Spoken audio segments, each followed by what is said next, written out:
안녕하세요. 선한스탁 로로쌤입니다. 2022년 1월 28일 금요일 시황방송 시작하도록 하겠습니다.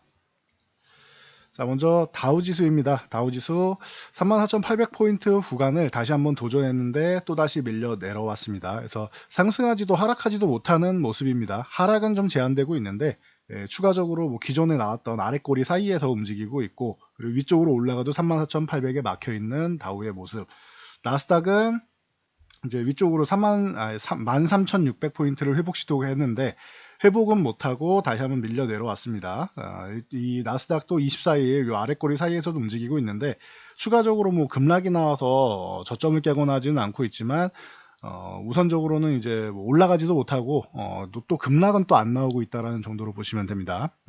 FOMC 결과를 봤는데 정확하게 이제 3월에 0.5%냐 0.25%냐 이게 정해지지 않았고, 그리고 떠도는 소문에 의하면 7번까지도 올릴 수 있다라고 하는데 그거는 좀 이제 상황 봐서 알아서 하겠다 정도로 보시면 돼요. 대신 대차절표 축소하는 이 QT 같은 경우는 이 최후 수단으로 남겨놓으면서 우선적으로는 금리로 조절하겠다 정도까지만 여러분들이 알고 가시면 됩니다. 거기에 IMF에서 경제성장률을 이제 0.5% 낮춤으로 인해서 목표치가 낮아져 있죠. 그러면은 이 부분에 대해서는 조금은 이제 부담은 좀 덜하다. 인플레이션만 잡으면 된다로 보시면 됩니다. 그래서 러시아랑 우크라이나 분쟁이 에너지 인플레이션 부분에서, 식량과 에너지 인플레이션 부분에서 이제 좀 문제를 만들고 있기 때문에 이 부분이 조금 빠르게 해소되는 게 중요한데 아직까지 해결될 기미는 안 보입니다. 미국이 끼는 것보다는 사실 서방 국가들이 해결하는 게 유럽 국가들이 해결하는 게 나은 것 같습니다. 그래서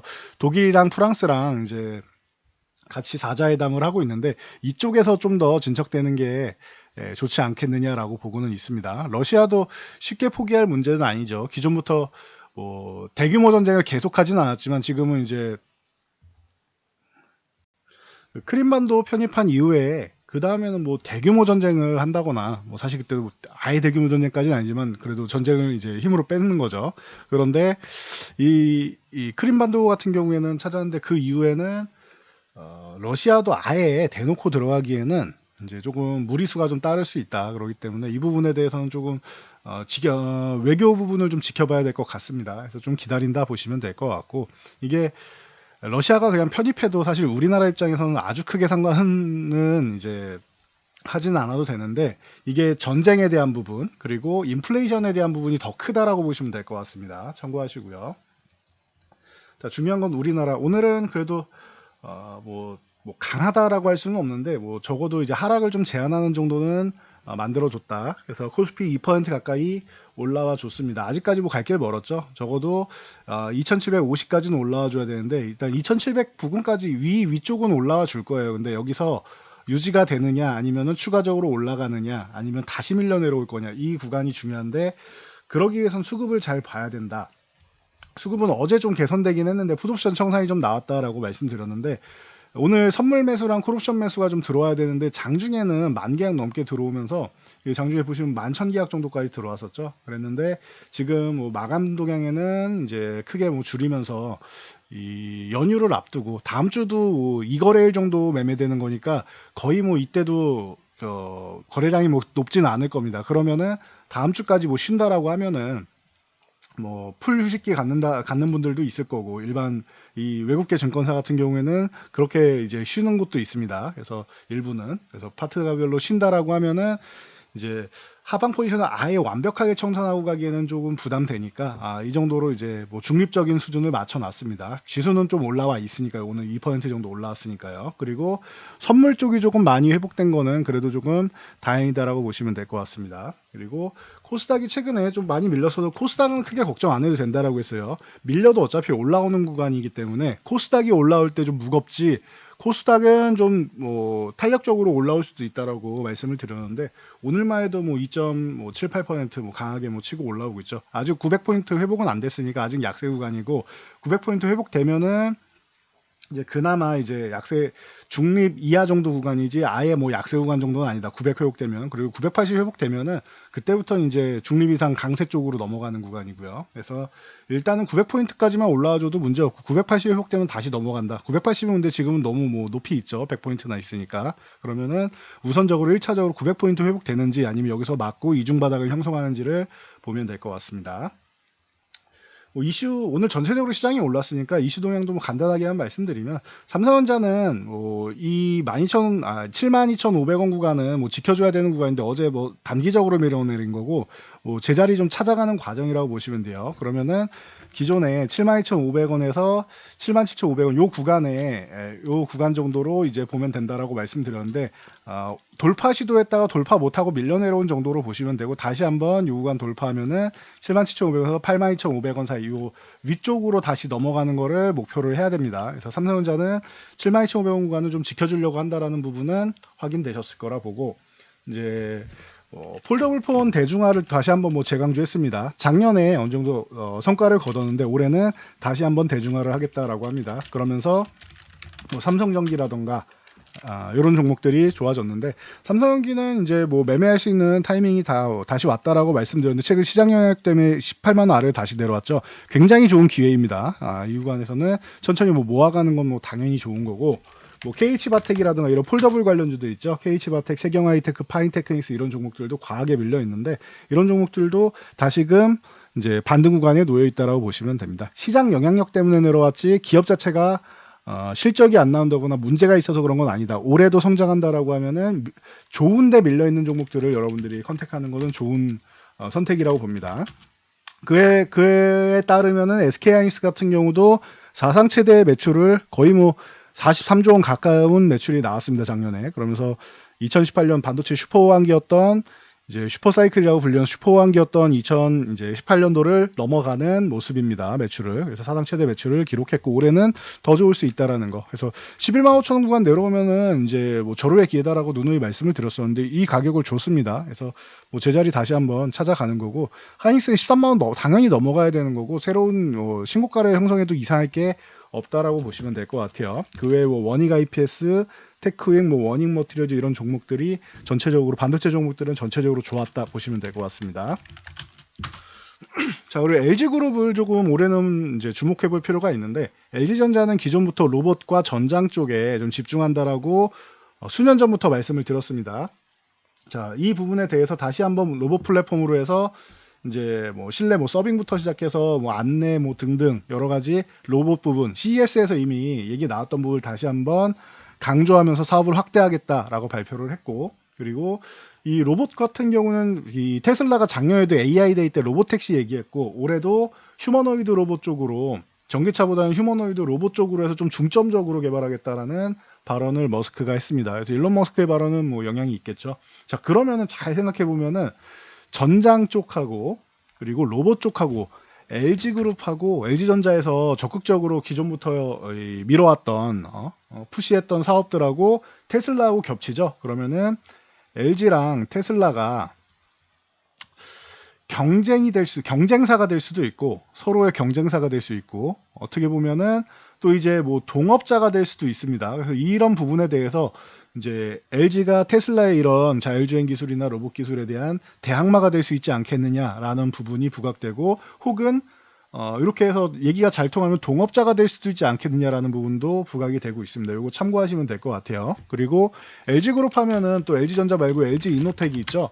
LG이노텍은 이제 애플카랑 항상 뭐 기대감을 갖고 있고, 그리고 여기에 뭐 LG전자도 당연히 뭐 애플카 얘기 나오면은 이제 마그나랑 해서 이제 파워트레인 부분만 아니고 전장 쪽은 전체적으로 연결이 될 수 있다라는 거. 그래서 LG그룹이 이제 애플이나 테슬라 쪽하고 이제 링크가 계속 되고 있습니다. 물론 꼭 동업이 아니라 이제 경쟁사가 될 수도 있겠죠. 뭐 대항마가 될 수도 있겠죠. 그래서 링크가 과거부터 많이 나와 있는 상황입니다. 이 부분 여러분들이 체크를 꼭 하고 가시면 좋을 것 같습니다. 그래서 LG노텍은 실적도 잘 나왔기 때문에 뭐 36만 원 다시 넘어가는 거는 뭐 자연스러운 현상인 것 같은데, 최근에 좀 많이 올라온 점프한 부분이 있으니까 선반영된 부분도 있어서 일단은 조금 휴식을 취하고 있습니다. 일단은 36만 원 못 넘어가더라도 32만 원만 유지해 준다라고 하면은 꾸준히 뭐 매매할 수 있는 기업이다라고 보시면 될 것 같아요. 올해는 뭐 작년보다 더 좋을 수 있겠죠.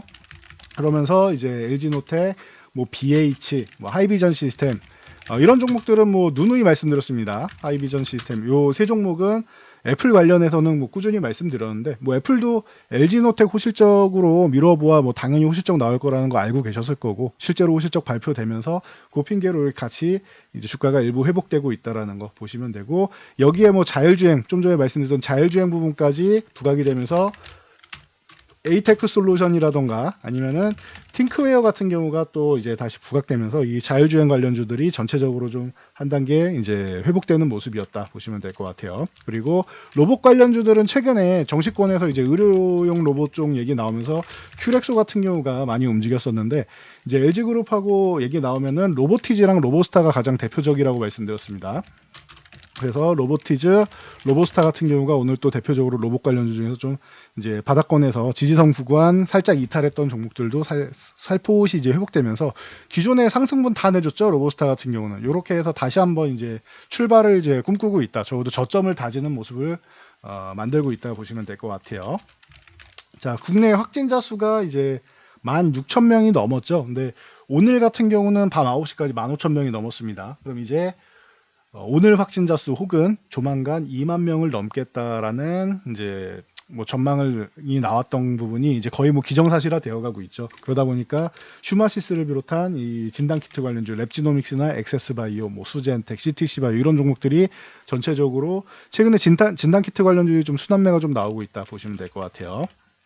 참고하시고 여기에 뭐 원격 관련주들이 계속 나오겠죠. 저렇게 확진자가 확산되면 참고하시고 그리고 SOL 같은 경우는 다시 한번 강조해 드릴게요. 이 9만 원 아래에 있는 거는 너무 싼 구간이다라고 말씀드렸고 올 한 해를 본다라고 하면은 이거는 뭐 시장하고 상관없이도 모아가야 된다라고 말씀드렸습니다. 거기에 계속 강조드리고 있는 러시아 우크라이나 이 부분이 전쟁이 어마어마하게 확대돼서 과거처럼 뭐 미국이 참여해서 뭐 전체적으로 문제를 만들고 하기보다는 어느 정도 소규모 국지전이라던가 아니면은 뭐 테러전이라던가 뭔가 이런 부분은 나올 수 있다라는 거 그리고 나오지 않더라도 저렇게 이제 서로 이제 대치하고 있는 것만으로도 에너지 인플레이션 같은 경우는 계속 문제가 된다. 천연가스가 뭐더 중요하게 여겨지는 구간인데 천연가스 가격이 오르면 당연히 대체 에너지인 이 유가는 오른다. 유가가 오르면 이렇게 되면 어떻게 된다? 그 신재생 에너지 쪽도 함께 움직일 수 있다라는 거 다시 한번 뭐 체크하고 가시면 될 것 같습니다. 유가는 90달러 지금 넘보고 있는데 올해 상반기에 100달러 넘어가고 올해 120달러도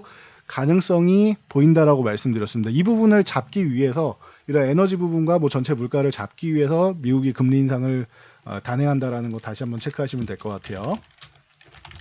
자, 시멘트 가격이 2월에 또 인상이 되죠. 그러면서 이제 성신양해나 뭐 삼표 시멘트 이런 종목들이 뭐 다시 한번 이제 뭐 최근에 좀 쉬는 구간 뭐 현대산업 쪽으로 HDC 현대산업개발 쪽으로 해서 뭐 광주 붕괴나 이런 부분에서 전체적인 건설주들이 조금 쉬어가는 타이밍 만들고 하면서 좀 문제를 만들고 있었는데 이런 과정에서 이제 다시 한번 이제 반등을 노리고 있는 모습입니다. 시멘트주는 그전에도 뭐 계속 좋았었습니다. 그래서 업황 자체가 좋은 시멘트 그리고 이제 뭐 대선 주자들이 계속 뭐 현재 정권에서도 그렇고 대선 주자들 부동산 정책을 계속 내놓죠. 그러면은 이런 뭐 건자재 관련주들은 계속 움직일 수 있다라는 거 다시 그 모멘텀이 계속 살아 있다라는 거 참고하시면 될 것 같아요.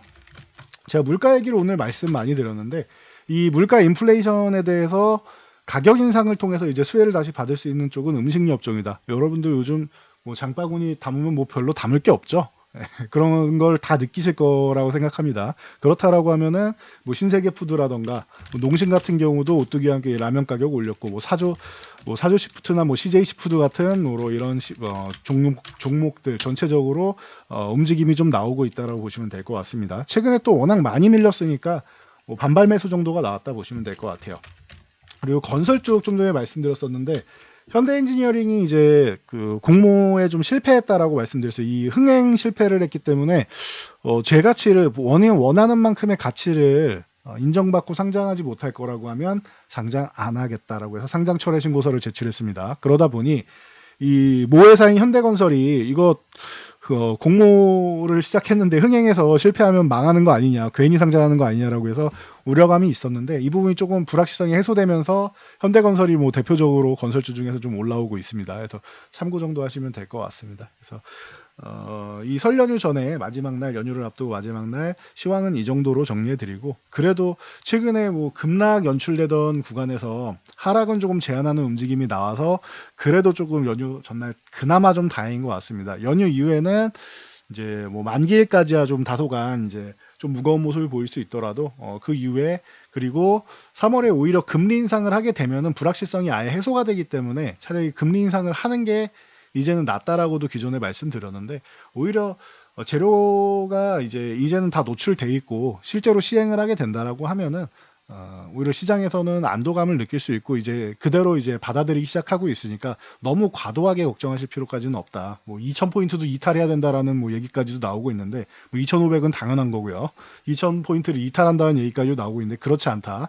제가 이제 인버스를 좀 정리해야 되는 구간이 다가온다라고 말씀드렸는데 심증으로는 그런데 아직까지 좀 의심이 가신다라고 하면 연휴 정도까지는 들고 계셔 보시고 연휴 이후에도 이제 수급 동향 다시 체크하시면서 아직까지는 괜찮은데 연휴 이후에도 수급 동향이 이제 뭐 풋옵션을 좀 청산하고 혹은 선물 매수가 나오고 콜옵션 매수가 나온다라고 하면은 그러면은 이제 그때 다시 한번 확인하고 청산하셔도 될 것 같습니다. 그래서 일단 1차적으로 이제 하락을 좀 제한하는 모습 나왔고 연휴 이후에 시장 보면서 수급 동향이랑 우리 시장 휴식 취할 때 보면서 체크해서 다시 한번 말씀드리도록 하겠습니다. 연휴 때는 너무 시장 보시지 마시고 뭐 해외 시장 직접 투자하시는 분들, 미국 주식 직접 투자하시는 분들 아니면은 굳이 해외 시장 계속 볼 필요 없어요. 그 하루하루 봐봤자 한 번에 우리나라에 모아서 반영이 되기 때문에 뭐 다음 주 한 뭐 수요일 정도나 해서 저희가 간단히 올려드리거나 하면은 그때 체크 다시 한번 하시면 되고 연휴에는 좀 푹 쉬세요. 머리도 좀 이제 식히고 가족들이랑 이제 뭐 친지들 만나지 말라고 국가에서 얘기하니까 가족분들이랑 뭐 좋은 시간 보내시면 될 것 같습니다. 전 여기까지 말씀드리고 물러가도록 하겠습니다. 영상이 도움되셨다면 좋아요와 댓글 하나씩 남겨주시고요. 모두 새해 복 많이 받으시기 바랍니다.